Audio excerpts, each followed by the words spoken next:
Vale, continuamos con el último apartado que nos quedaba del último tema de esta materia, el tema 14. Nos habíamos quedado justo por aquí. ¿Es el sistema nervioso central un órgano inmunoprivilegiado? Hasta hace poco se consideraba que en condiciones normales el sistema nervioso central era un sistema inmunoprivilegiado. Se mantenía a salvo de las posibles agresiones del sistema inmune. Sin embargo, esta idea ha cambiado, pues se ha comprobado que las células del sistema inmune se infiltran en el sistema nervioso central desde la sangre, cuando son reclutadas por algunas células gliales, la microglía, reforzando las labores de vigilancia y defensa que desempeñan estas células. Entonces quedemos bien con eso, con que hasta hace poco se consideraba que el sistema nervioso central era un órgano inmunoprivilegiado, vamos, que se mantenía a salvo de las agresiones del sistema inmune. Sin embargo, pues cambió la idea cuando se comprobó que las células del sistema inmune se infiltraban en el sistema nervioso central desde la sangre y que eran reclutadas pues eso, por la microglía y demás. Vale, en situaciones normales la actividad inmune en el sistema nervioso central está controlada, siendo inhibida por el medio local, neuronas fisiológicamente activas, para impedir que una reacción inmune pueda dañar el tejido nervioso. Pero la pérdida de neuronas o su falta de actividad vuelve a las áreas dañadas, visibles a la acción de las células inmunitarias infiltradas. Ante lesiones causadas por inflamación, isquemia, traumatismo o neurotoxicidad, se produce una reacción rápida de infiltración en el sistema nervioso central de macrófagos y neutrófilos, respuesta inespecífica. Ante una lesión, infección, trastornos autoinmunes o crisis epilépticas se desencadenan procesos inflamatorios en el tejido nervioso, que inducen a la activación de las células gliales, lo que es la microglía y astrocitos. Vamos a ver las funciones variadas que desempeña la microglía, como habíamos visto antes. ¿Qué hacen? ¿Qué funciones tiene la microglía? Pues detecta las microroturas de la barrera hematoencefálica, elimina células muertas del tejido dañado, promueve la cicatrización de las lesiones al liberar compuestos que estimulan su reparación. Está especializada en la búsqueda y eliminación de agentes patógenos. Actúa como patrulla en el tejido nervioso. Proviene de monocitos del torrente sanguíneo que han entrado al sistema nervioso central durante el desarrollo embrionario, diferenciándose posteriormente a microglía y conservando características de los monocitos macrófagos. Constituye una especie de préstamo al sistema nervioso central, que sigue manteniendo la capacidad para fagocitar agentes nocivos o restos de tejido nervioso. Las células de la microglía actúan en el sistema nervioso central como células presentadoras de antígenos, importante, mostrando en su superficie fragmentos digeridos de moléculas extrañas que son presentados a los linfocitos T, cosa que ya sabíamos. El sistema inmunitario y las células gliales actúan de forma coordinada, contribuyendo al mantenimiento de la homeostasis en el sistema nervioso central, siendo la microglía la que ejerce un papel modulador de la función inmune y mediadora entre el sistema nervioso y el sistema inmune. Una vez activa, la microglía adopta diferentes formas celulares e interacciona con las células nerviosas e inmunitarias de la sangre, liberando citocinas, que ejercen como mediadoras en la comunicación de las células gliales e inmunitarias, y con funciones muy variadas. Algunas son citotóxicas, con propiedades proinflamatorias. Otras son neuroprotectoras y antiinflamatorias. Otras permiten a las células inmunitarias atravesar la barrera hematoencefálica y migrar al tejido nervioso donde se produjo la lesión. Es importante entender esta parte de la liberación de citocinas. En plan que una vez que está activa, la microglía pues adopta diferentes formas celulares e interacciona pues con células nerviosas e inmunitarias de la sangre y libera citocinas que ejercen pues como mediadoras en lo que es la comunicación entre lo que son las células gliales e inmunitarias. Y bueno, hay una serie de funciones que acabamos de ver ahora: citotóxicas, otras proinflamatorias, otras neuroprotectoras, otras antiinflamatorias, otras hacen que a las células inmunitarias atravesar la barrera hematoencefálica e ir directamente pues, al tejido nervioso donde se hizo la lesión. Antes se concebía lo que es la barrera hematoencefálica únicamente como un sistema de un aislamiento del sistema nervioso central. Ahora, sin embargo, lo que es la concepción es más dinámica, pues además de establecer una separación entre lo que es el sistema nervioso central y el resto del organismo, dispone de mecanismos diversos para adaptarse a diferentes condiciones fisiológicas y patológicas, siendo capaz de responder a las sustancias inmunomoduladoras, liberadas por las células del sistema nervioso central, y células inmunitarias infiltradas y mostrando la capacidad de secretar citocina. Por tanto, transmitiría las señales que recibe desde el tejido nervioso hacia el exterior y viceversa, desempeñando un papel de intermediaria entre lo que es el sistema nervioso central y el sistema inmune. La esclerosis múltiple, las demencias vasculares, las enfermedades neurodegenerativas, el dolor crónico o la diabetes mellitus podrían estar causadas por una disrupción de los mecanismos de la barrera hematoencefálica. El hecho de que las células gliales liberen citocinas neuroprotectoras, antiinflamatorias, y citotóxicas, lo que serían proinflamatorias, puede determinar la supervivencia o muerte neuronal si se da un equilibrio entre estos, como son una respuesta inmunitaria moderada, que puede favorecer la activación de procesos neuroprotectores, en una reacción inmunitaria duraderas, como incontrolada o exacerbada, se liberan compuestos inflamatorios de forma continuada, que puede contribuir a la cronificación de la lesión, la progresión de la patología o la muerte de neuronas y células gliales sanas. Ejemplos: presencia de macrófagos en el sistema nervioso central de pacientes con Parkinson y Alzheimer. En la esclerosis múltiple, los linfocitos T infiltrados interaccionan con algunos componentes del tejido nervioso, ocasionando su destrucción. En trastornos psiquiátricos y adicciones hay elevados niveles de marcadores de inflamación y alteraciones en la función inmune. Interacciones entre el sistema nervioso, el endocrino y el sistema inmune. Esta parte es bastante importante. La he visto ya unas cuantas veces en preguntas. Recalcan bastante esta interacción. El sistema inmune no es un sistema independiente, sino que forma parte de un sistema integrado de defensa, junto con el sistema nervioso y el sistema endocrino, que garantiza el mantenimiento de la homeostasis, del equilibrio. El sistema nervioso y el sistema endocrino pueden modular la actividad del sistema inmune, y este a su vez también puede afectar la actividad nerviosa y endocrina, existiendo diversos mecanismos mediadores en esta interacción bidireccional. Ese es el concepto. Ya lo vimos antes, justo al comienzo de este tema, pero es importante recalcar eso, lo que es la interacción bidireccional. El sistema nervioso y el sistema endocrino como moduladores de la función inmune. Quedémonos bien con esto. El sistema nervioso y el sistema endocrino.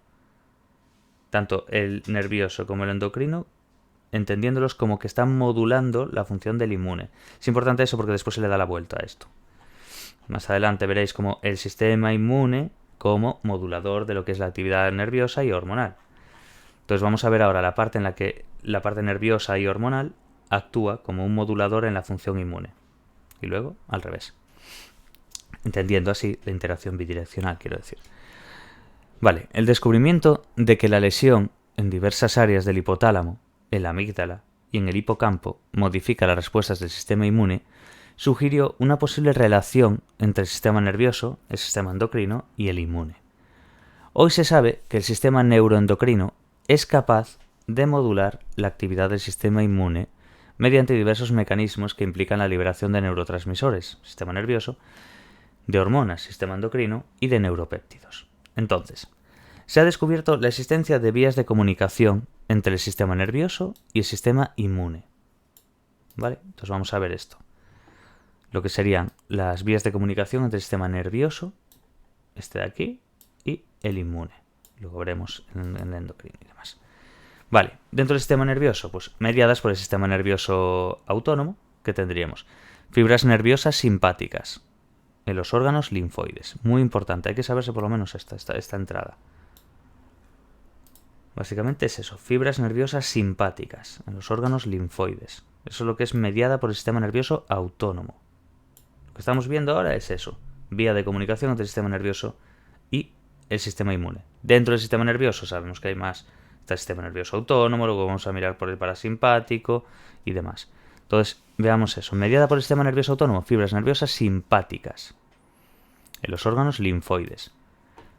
Estas inervaciones simpáticas se forman tempranamente en el desarrollo y disminuyen al final del ciclo vital, Tanto los órganos linfoides primarios como los secundarios están inervados por fibras nerviosas simpáticas, noradrenérgicas, postganglionares, que establecen contactos sinápticos con las células inmunitarias localizadas en estos órganos. Diversas células del sistema inmune, linfocitos, monocitos y granulocitos, poseen receptores noradrenérgicos. Entonces quedémonos bien con esta parte, que tanto los órganos linfoides primarios como los secundarios están inervados por fibras nerviosas simpáticas. Fibras nerviosas simpáticas, lo que leímos al principio, mediadas por el sistema nervioso autónomo. Esto es lo más relevante de todo.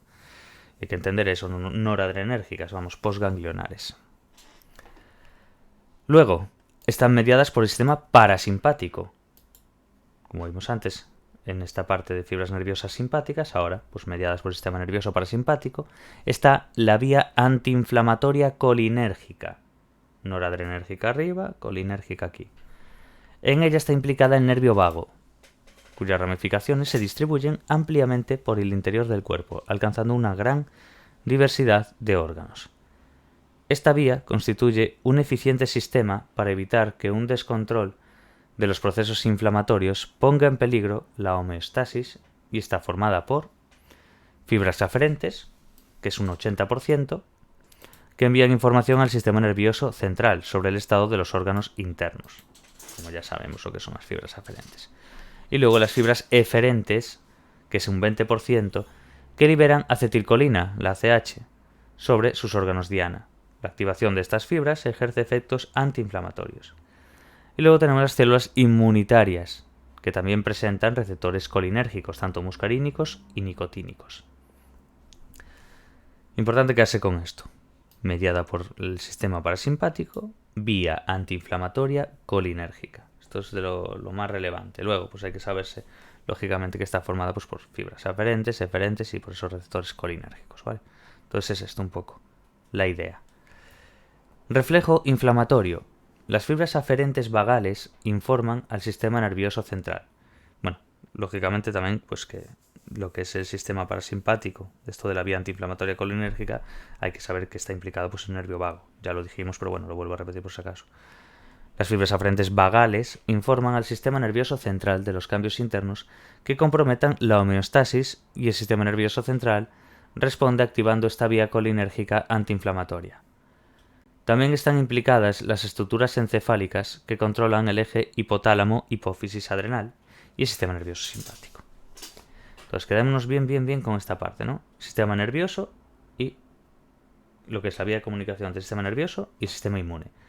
Tenemos mediadas por el sistema nervioso autónomo, fibras nerviosas simpáticas. Mediadas por el sistema parasimpático, la vía antiinflamatoria colinérgica, tema de nervio vago, Este reflejo inflamatorio importante. Y luego, mediadas por la liberación de hormonas. Importante ahora, ¿vale?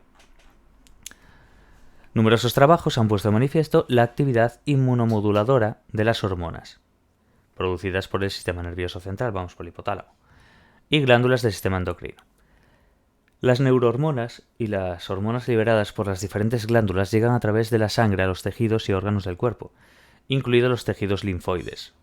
En la superficie de las células inmunitarias se han descubierto receptores para diferentes hormonas, la CTH, hormonas tiroideas, la hormona del crecimiento, la prolactina, las hormonas esteroideas, algunas catecolaminas y factores liberados hipotalámicos. La interacción entre hormonas y sus receptores en las células inmunitarias puede modular la función inmune alterando la actividad celular y la producción de citocinas. Algunas hormonas, la hormona del crecimiento o la prolactina, parecen estimular la función inmune. Otras, glucocorticoides, ACTH o la NA, se refiere aquí a la noradrenalina me parece, ejercen el efecto opuesto, según los niveles en que se encuentre. Niveles bajos, efectos activadores, niveles elevados y continuados, efectos inmunosupresores. Se considera que la comunicación entre el sistema nervioso simpático y el eje hipotálamo-hipófisis adrenal, el HHA, es fundamental para regular la función inmune. Además de estas vías, también se han localizado receptores para otros neurotransmisores en las células inmunitarias, la serotonina y la dopamina. La interacción entre los neurotransmisores y las células inmunitarias es compleja. Los neurotransmisores pueden actuar de forma directa o liberando moléculas que actúen de intermediarias entre los terminales nerviosos y células inmunitarias. Muy importante. Además de estas vías que acabamos de ver, también se han localizado receptores para otros neurotransmisores en las células inmunitarias, lo que sería la serotonina y la dopamina. Es importante esto. También se ha planteado que el sistema nervioso podría modular la función inmune mediante la liberación de neuropéptidos. Se ha descubierto la presencia de péptidos, fibras nerviosas que liberan péptidos y receptores para estas sustancias en algunos órganos linfoides. Entre ellos se destacan los péptidos opioides endógenos, lo que son las encefalinas y endorfinas. Parece modular la función inmune de diferentes maneras, dependiendo de factores. Producir una estimulación de la función inmune o inmunosupresión. Las encefalinas ejercen un papel estimulador a dosis bajas y efecto inmunosupresor a dosis altas. Importante esta parte que vamos leyendo de la modulación de la función inmune mediante la liberación de neuropéptidos. Es otro planteamiento que tienen de que el sistema nervioso central podría dar. Entonces, importantes células inmunitarias como macrófagos, linfocitos y células asesinas son muy sensibles a la acción de este tipo de compuestos, pues la administración de sustancias opiáceas puede afectar a la actividad inmune. El sistema inmune como modulador de la actividad nerviosa y hormonal. Recordemos, lo que dimos antes era que el sistema nervioso y el endocrino estaban afectando como moduladores a lo que es la función inmune. Ahora vamos a ver cómo la función inmune en sí afecta, lo que sería el sistema inmune como modulador del sistema nervioso y del endocrino, de la actividad nerviosa y hormonal. El descubrimiento de que la activación de la respuesta inmune mediante la presentación de diversos antígenos producía cambios en el sistema nervioso central y en el sistema endocrino sugirió la existencia de que tendría que haber una vía de comunicación, procedente del sistema inmune mediante la que el sistema nervioso era capaz de recibir y responder a las señales emitidas por un sistema inmune activo. El hipotálamo es el centro encefálico esencial en la comunicación que se establece entre el sistema inmune, el sistema nervioso y el sistema endocrino, integrando las respuestas emitidas por todos estos. También es fundamental en la coordinación de los sistemas efectores, garantizando la homeostasis. Entonces entendamos esto como que el hipotálamo es el centro encefálico esencial en lo que es la comunicación que se establece entre el sistema inmune, el nervioso y el endocrino, cosa que ya medio sabíamos. Las células inmunitarias liberan diversas sustancias químicas, cuya función es regular las interacciones que tienen lugar entre ellas para actuar de forma coordinada.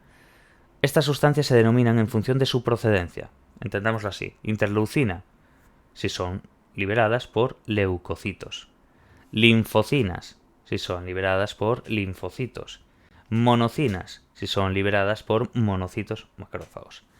Entendamos entonces que estas sustancias van en función de la procedencia. Interleucina, leucocito; linfocina, linfocito; monocina, monocito o macrófago, básicamente. Estas células inmunitarias liberan diversas sustancias químicas. Y básicamente su función es regular las interacciones que tienen lugar entre ellas de una forma coordinada. Entonces se pensó que estas sustancias estaban únicamente implicadas en el control de procesos inmunológicos, pero al comprobarse que también era liberada por otros tejidos del organismo, se llamaron genéricamente citocinas. Es muy importante esto. Ahora vamos a explicar un poquillo lo que serían las características. Y esta parte es bastante relevante. El tema de las citocinas me gusta bastante. No sé cuánto, pero bastante. ¿Qué tienen entonces? Básicamente, quedaos con esa parte de que se pensaba que simplemente que estaban implicadas en el control del proceso inmunológico, pero cuando vieron que también era liberada por otros tejidos, ya dijeron, vale, pues las llamamos genéricamente citocinas. ¿Y qué hacen? Coordinan y regulan casi todos los procesos fisiológicos y están implicadas en la modulación de una gran variedad de conductas y procesos psicológicos y patológicos. Pasaron al campo de las neurociencias. Son capaces de alterar la actividad nerviosa y hormonal. Son los principales mensajeros químicos liberados por el sistema inmune para transmitir al sistema nervioso y al endocrino información relevante sobre el estado inmune del organismo, afectando a complejos circuitos neurales implicados en la regulación de funciones fisiológicas esenciales y aspectos de la conducta. Importante, no atraviesan libremente la barrera hematoencefálica, sin embargo, se ha comprobado su presencia en el tejido nervioso. La información transmitida por las citocinas alcanza en el sistema nervioso central mediante 3 vías de comunicación: la vía humoral, la vía neural y la vía celular, como vemos aquí. Entonces, esta información que transmiten las citocinas alcanza en el sistema nervioso central, ¿no? Pero ¿cómo? Pues mediante 3 vías de comunicación. Esta vía humoral pues permite el acceso de las citocinas al tejido nervioso a través de ¿qué? Del plexo coroideo también llamado, y de los órganos circunventriculares desprovistos de barrera hematoencefálica, o en las regiones con barrera hematoencefálica por proteínas transportadoras que la introducen. ¿Os acordáis lo que vimos aquí? De que no atraviesan libremente la barrera hematoencefálica. Sin embargo, se ha comprobado su presencia en el tejido nervioso. Precisamente gracias a esto. Ellos básicamente al estar desprovisto de esa barrera hematoencefálica para entrar, pero hay unas regiones con barrera hematoencefálica que sí por proteínas transportadoras que las introducen. Entonces, allí pueden activar la liberación de segundos mensajeros que alcancen estructuras encefálicas. Es la vía humoral. Luego, la vía neural. Las citocinas liberadas por las células inmunitarias activarían las fibras aferentes del nervio vago. Eso sería la vía neural, transmitiendo la información al núcleo del tracto solitario y al área postrema del bulbo raquídeo. Esto, lo más relevante en quedarse en esto, sobre todo con el tema de las citocinas, que es bastante importante, es ver las 3 vías de comunicación: humoral, neural y celular. Dentro de la humoral, entender que va a través de lo del plexo coroideo y entender esos órganos circunventriculares que no tienen barrera hematoencefálica y cómo llegan a ella, pues por proteínas transportadoras que las introducen. Básicamente es lo que hay que quedarse. Vía neural. Estas citocinas, liberadas por las células inmunitarias, que ya sabemos, activarían las fibras aferentes del nervio vago. Ya lo vimos antes, el tema del nervio vago, transmitiendo la información al núcleo del tracto solitario y al área postrema del bulbo raquídeo. Y luego la vía celular. ¿Por qué está mediado esto? Por la microglía, que es activada pues por las citocinas procedentes del sistema inmune, lo mismo que antes, y que mediante la secreción de otras citocinas promovería ese reclutamiento e infiltración en el sistema nervioso central de las células inmunitarias presentes en la sangre. Vale. La activación de estas vías de comunicación por parte de las citocinas parece mediar de forma diferencial los efectos tan variados que estos compuestos ejercen sobre el sistema nervioso central y la conducta. Bueno, entonces quedemos bien con esto que fuimos viendo del hipotálamo, del centro encefálico y demás. Y más que nada entender lo que es la citocina, sus características y demás, lo que hacen y luego cómo se transmiten, cómo tienen estas 3 vías de comunicación, básicamente. Entonces quedemos bien con esto, con las citocinas y lo que hacen y cómo lo hacen. Vale, para que las citocinas puedan afectar la actividad nerviosa y hormonal es necesario receptores de citocinas. Bueno, recordemos que todo esto va en función de eso, de cómo el sistema inmune es modulador de sistema nervioso central y de las hormonas, del endocrino.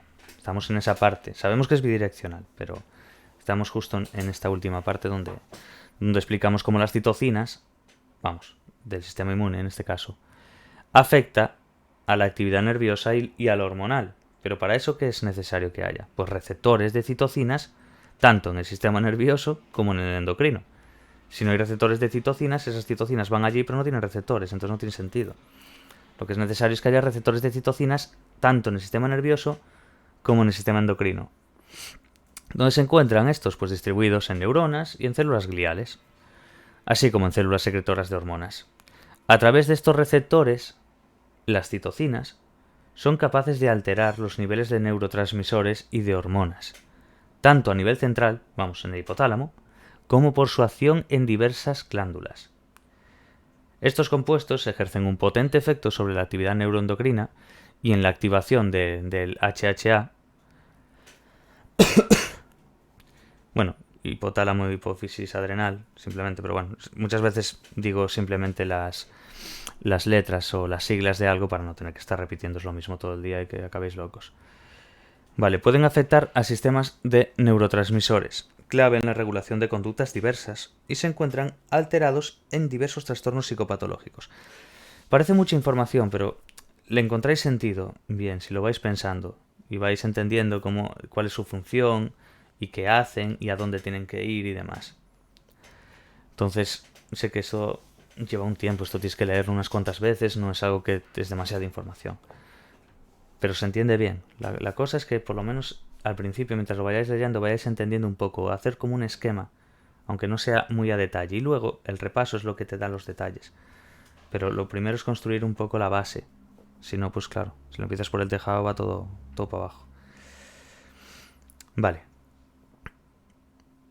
Lo que decíamos, que ejerce un potente efecto sobre lo que es el HHA, puede afectar a sistemas de neurotransmisores, pues por ejemplo, pues la expresión de la serotonina, 5-HT, dopamina y noradrenalina, disminuyen con la síntesis de esta serotonina. El tono GABAérgico y aumenta la actividad de la enzima de la degradación de la acetilcolina, la ACH. Las citocinas aumentan los niveles cerebrales de glutamato, aumentando su liberación por la glía y disminuyendo los niveles de proteína transportadora, desencadenando procesos de excitotoxicidad y reduciendo la producción de factores tróficos y de crecimiento nervioso. Ambos efectos contribuyen a la pérdida de células gliales, lo que son oligodendrocitos y astrocitos, en regiones encefálicas relacionadas con trastornos del estado de ánimo, lo que es la corteza prefrontal y la área de la corteza prefrontal y lo que es la amígdala.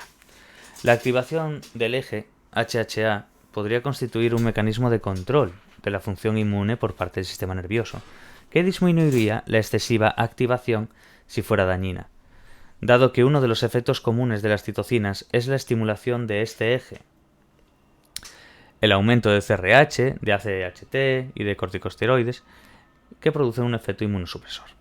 En la década de los 80 se descubrió que las células del sistema inmune, además de citocinas, como ya sabemos, también liberan péptidos, esto es importante, hormonas y neurotransmisores, entre los que se encuentran los péptidos opioides endógenos, la ACTH, la sustancia P, la serotonina, la noradrenalina y la acetilcolina.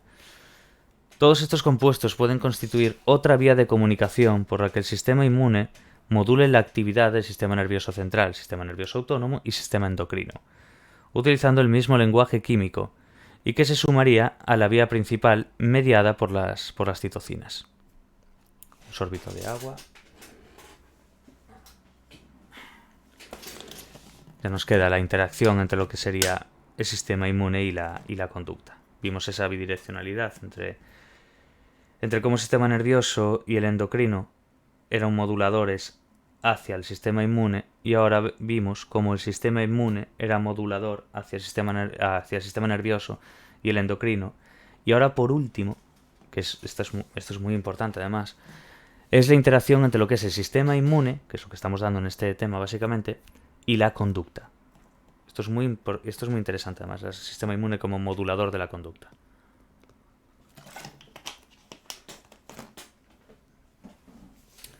Vale.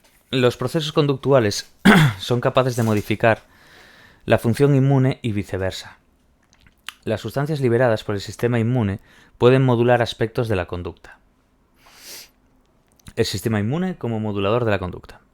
Las citocinas, liberadas por las células inmunitarias, como ya sabemos, están implicadas en la regulación del comportamiento y diversos tipos de conductas, produciendo, entre otros efectos, disminución de la actividad general, de la ingesta de comida, de la actividad exploratoria, inhibición de la conducta sexual, empeoramiento del aprendizaje y de la memoria, y síntomas de ansiedad. Durante el desarrollo de un proceso infeccioso, el individuo enfermo muestra a nivel conductual una serie de alteraciones que en su conjunto se denominan sickness behavior, entre las que se encuentran disminución del nivel de actividad, poco o ningún interés por los estímulos medioambientales, falta de cuidados personales y disminución del apetito, fatiga, malestar, apatía y a veces confusión mental. Estos síntomas pueden ser inducidos por las citocinas al actuar en el sistema nervioso central. Por ello, se ha planteado que los cambios conductuales que se producen en los sujetos enfermos podrían constituir una estrategia altamente organizada importante para la supervivencia del organismo que reflejaría la reorganización a nivel central del estado motivacional durante la enfermedad. Un estado motivacional permite seleccionar la estrategia más adecuada en relación con la situación, pues compite con otros por su expresión conductual, de modo que la conducta está determinada por una estructura jerárquica de estados motivacionales que son continuamente contrastados, eligiéndose el prioritario en ese momento. Todo esto permitiría enfrentarse con mayor eficacia a los agentes extraños al redistribuir sus limitados recursos y relegar determinadas conductas a un segundo plano. Y si la situación cambiara, se alterarían nuevamente las prioridades.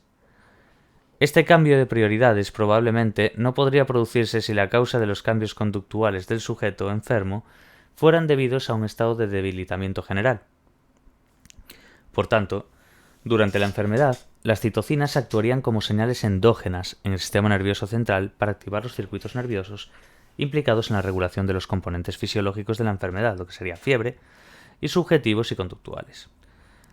Entonces, los principales circuitos cerebrales afectados por las citocinas a nivel cortical y subcortical son, esto es muy importante, los ganglios basales, porque participan en la modulación de la actividad motora y de la motivación. La corteza cingulada anterior también, por su activación que produce ansiedad, arousal y alerta, y está relacionada pues, con estados depresivos. Y se ha sugerido que las citocinas orquestan las prioridades de supervivencia en un organismo herido o infectado, reduciendo su nivel de actividad, mediante su acción en los ganglios basales, para permitir que pueda enfrentarse a la infección y las heridas cicatricen, mientras aumenta el estado de vigilancia y alerta ante ataques mediado por la corteza cingulada anterior. Entonces, principales circuitos cerebrales que están afectados por las citocinas a nivel cortical y subcortical, ganglios basales y corteza cingulada anterior.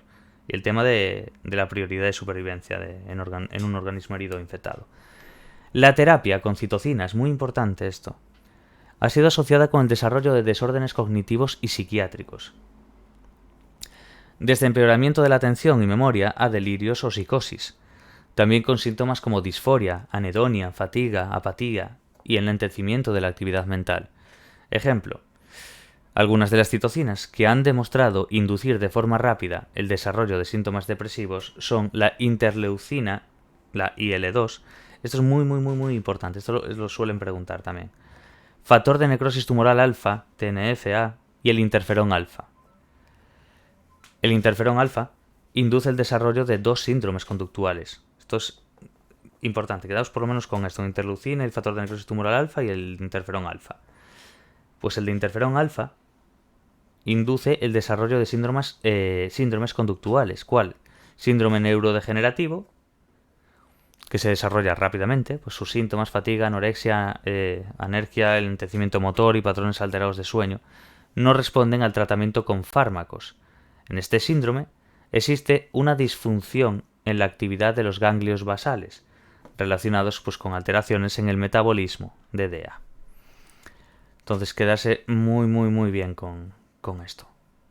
¿Os acordáis? Estos ganglios basales que participan en la modulación de la actividad motora y de la motivación. Eso sería el síndrome neurodegenerativo. Dentro de lo que es el interferón alfa, que induce a dos síndromes conductuales, está el síndrome neurodegenerativo, que hemos visto,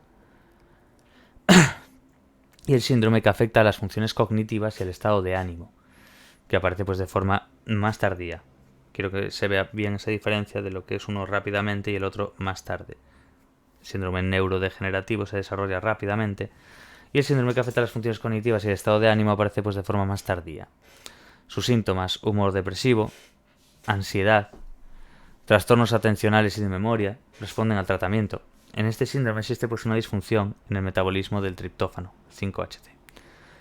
Entonces, entender cómo esta terapia con citocinas ha sido asociada pues, con el desarrollo de desórdenes cognitivos y psiquiátricos.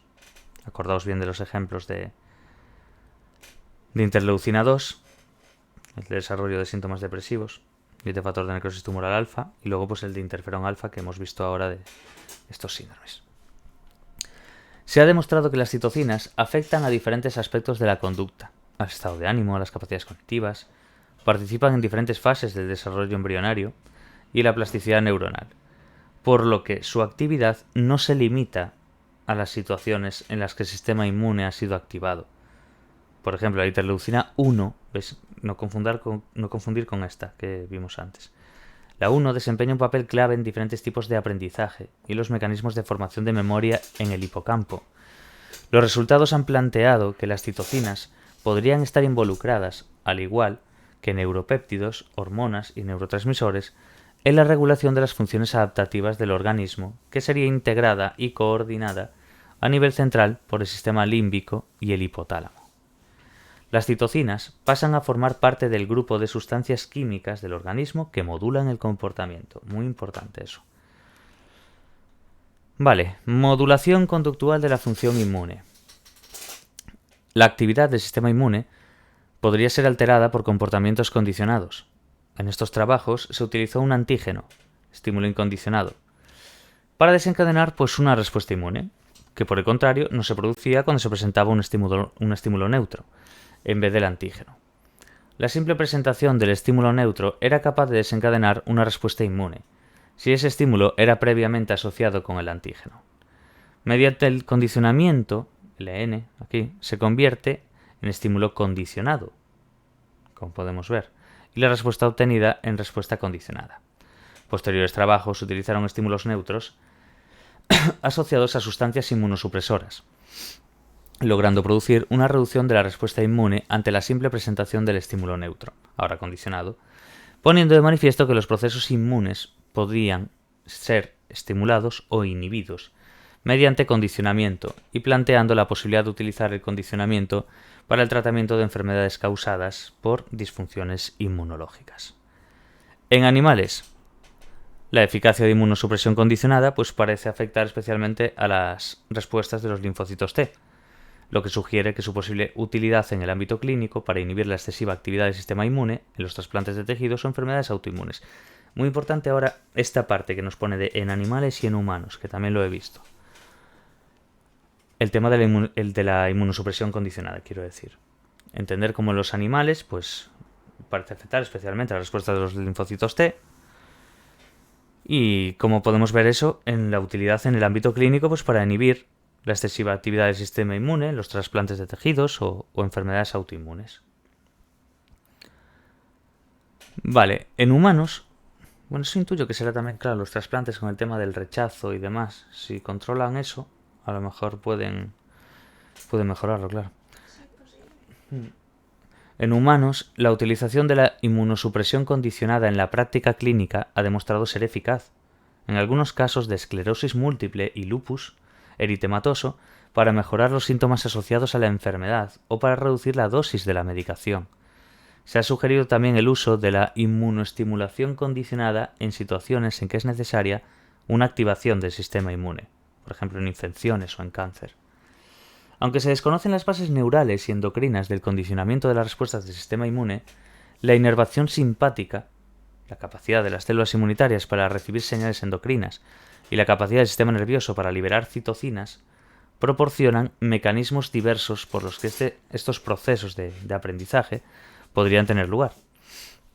Diferentes situaciones de condicionamiento podrían generar diferentes patrones de respuesta neurales, autónomas y endocrinas, y afectar diferente a la actividad inmune.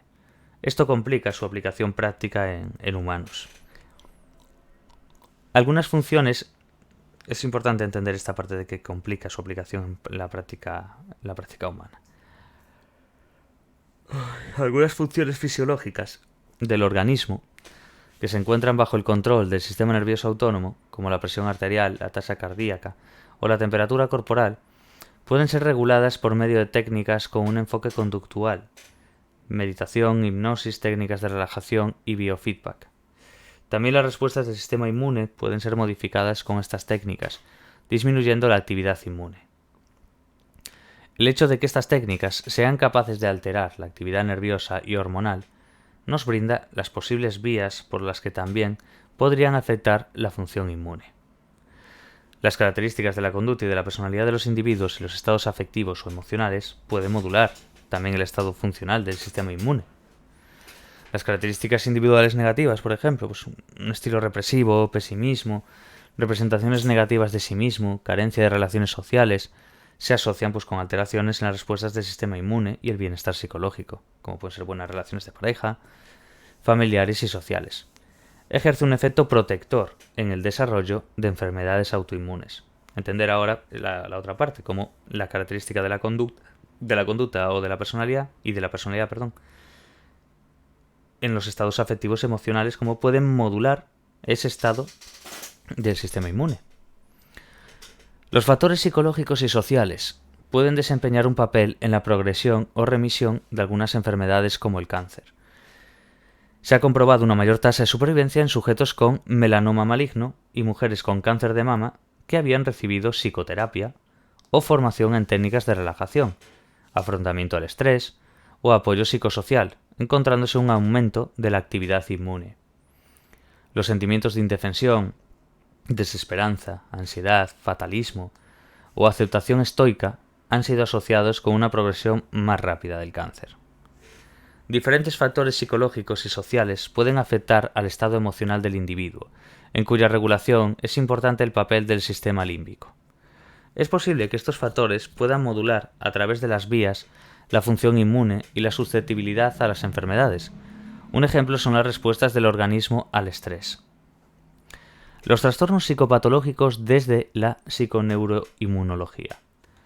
Entre las vías de interés de la psiconeuroinmunología se encuentra el estudio de las alteraciones de la función inmune de los individuos con diferentes tipos de trastornos psicopatológicos.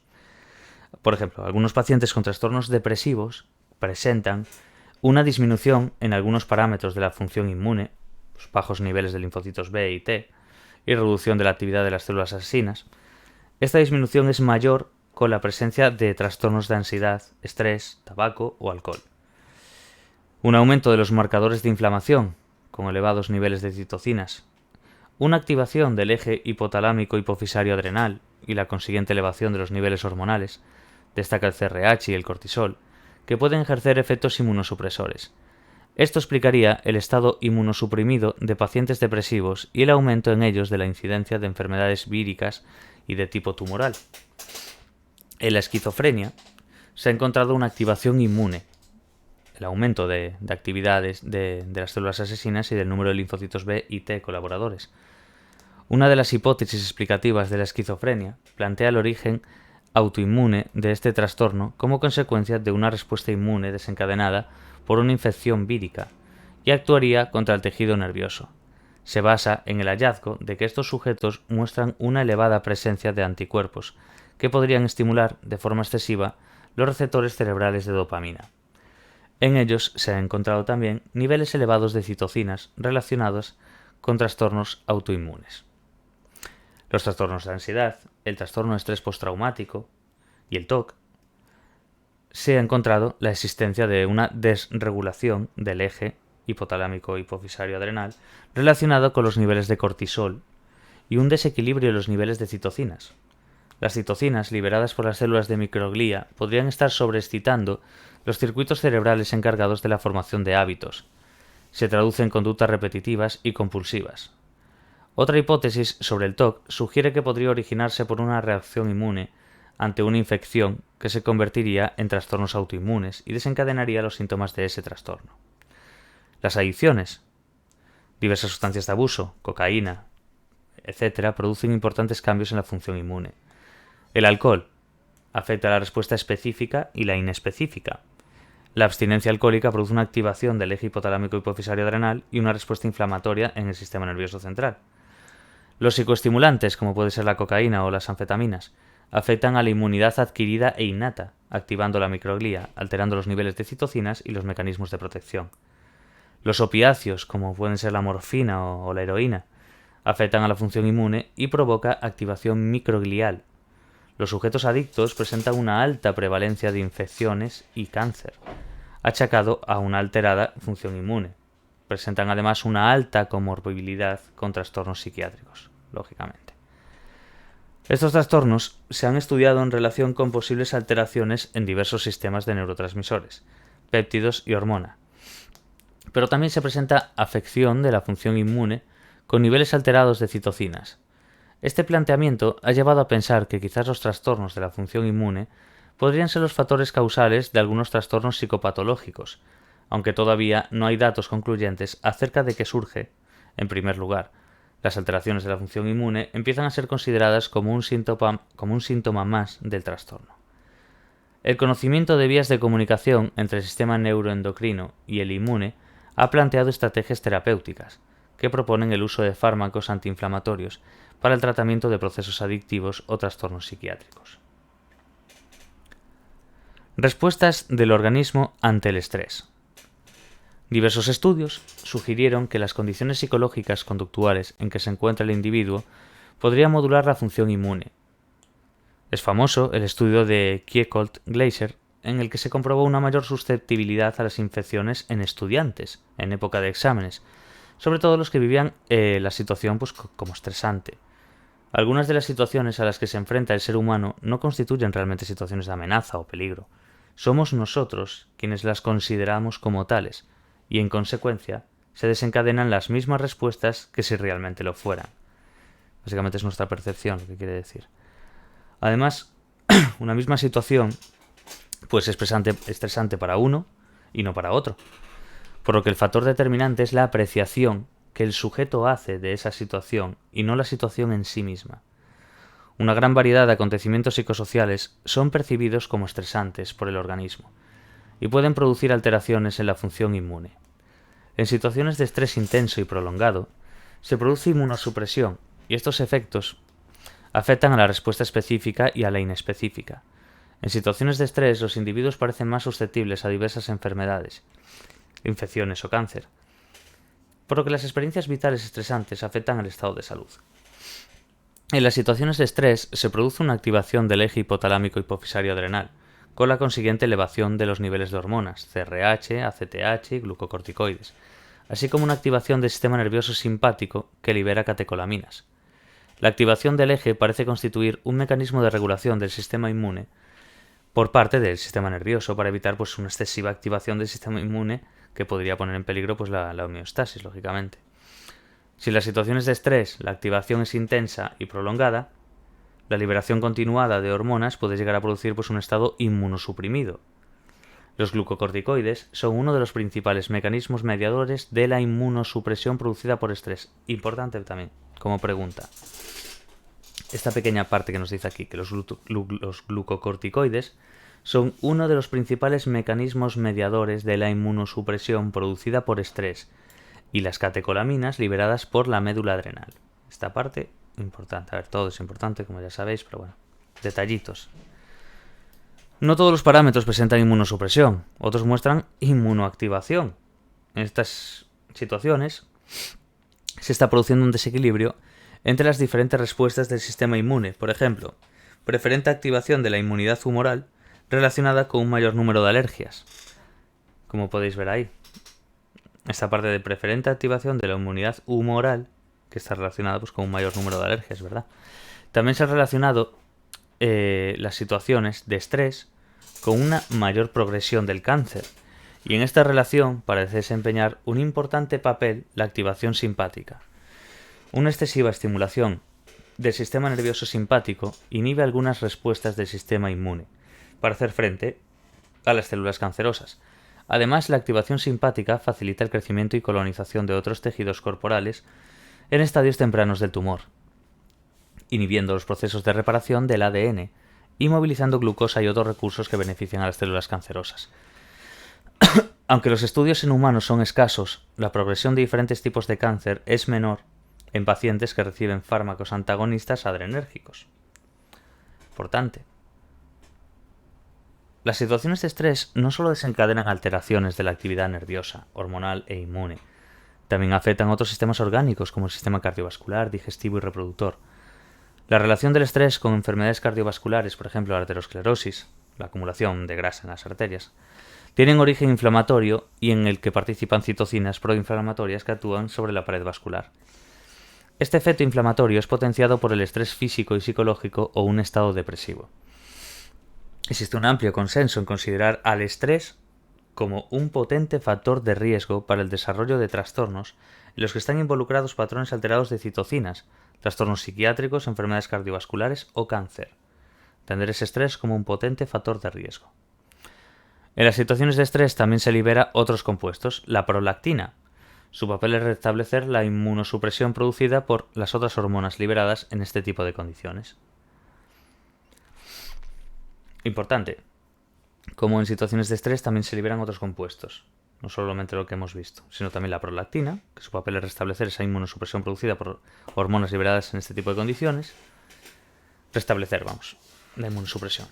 Neuropéptidos opioides endógenos, que son endorfinas y encefalinas, en dosis altas, pues ejercen efectos inmunosupresores. Y por último, los estímulos percibidos como estresantes son traducidos a modificaciones en la actividad de los sistemas de neurotransmisores, neuropéptidos y hormonas, pudiendo afectar al estado emocional del individuo, en cuya regulación desempeña un papel fundamental el sistema límbico. Este sistema envía información a otros núcleos y estructuras del sistema nervioso, hipotálamo, principal centro regulador del sistema nervioso autónomo y del sistema endocrino. La existencia de esta red de conexiones nerviosas puede producir cambios en la actividad del sistema nervioso autónomo y del sistema endocrino, que constituyen dos importantes vías de comunicación con el sistema inmune. Mediante estas vías, las situaciones de estrés pueden alterar la función inmune y afectar la salud, aumentando la susceptibilidad a enfermedades. Y hasta aquí el tema 14 y último del libro. Vamos a dejarlo ya por aquí y ahora es eso, intentar mirar todos los exámenes que podáis y repasar a base de resúmenes, esquemas o si os da tiempo a hacer otra lectura o lo que sea. Pero sobre todo son esos pequeños detallitos, es lo más relevante en este tipo de exámenes. Puedes sabértelo bastante bien, lo que es el temario, pero las preguntas suelen ser bastante rebuscadas, entonces no os fiéis lo más mínimo, porque no es fácil, literalmente no lo es. Entonces es eso, repasar todo lo que se pueda y poco más. Mucho ánimo y suerte a todos. Chau, chau.